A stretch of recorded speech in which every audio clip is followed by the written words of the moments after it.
আজ 15ই আগস্ট।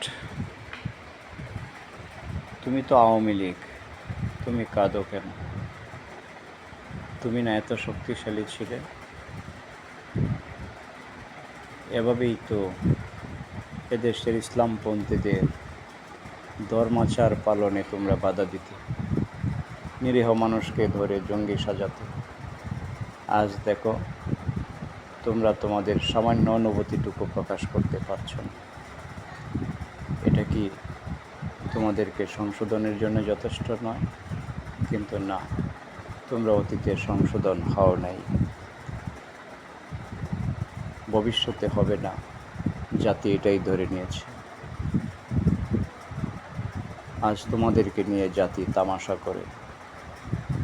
ধন্যবাদ।